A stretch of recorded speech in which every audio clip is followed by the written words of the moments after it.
Hi there and welcome to our channel. For those of you that don't know me, my name's Priya and I'm a partner at Mackotetcher & Company, the specialist dental accountants.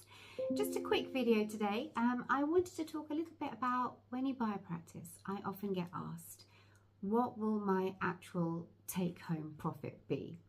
And when you're looking at that and it's your own practice, it's really important that you also factor in your loan repayments, which sometimes people forget. You'll have taken out a loan to buy your practice, and of course you'll get tax relief on the interest part of that, but you won't get relief on the actual capital repayment part, but it still has to be paid out, so that has to be factored in. You also have to factor in how much of a profit you'll have depending on whether you're working clinical in the practice or not.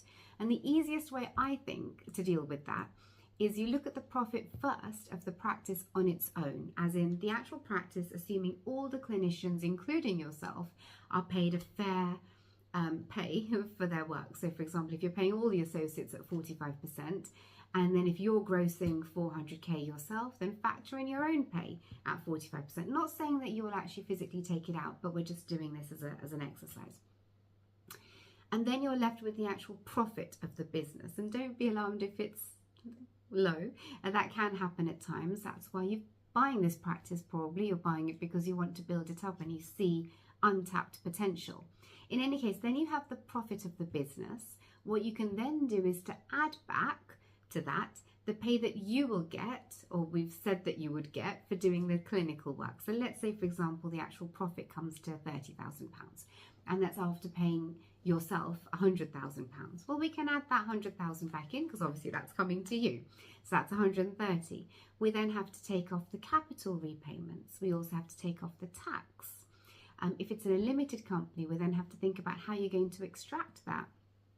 And then we come down to what you'll actually have in your pocket at the end of the year, or think about on a monthly basis, just to see if your monthly outgoings can be met.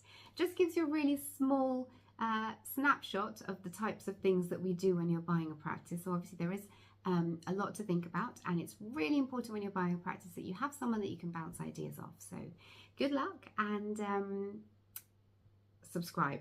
Thank you. Bye.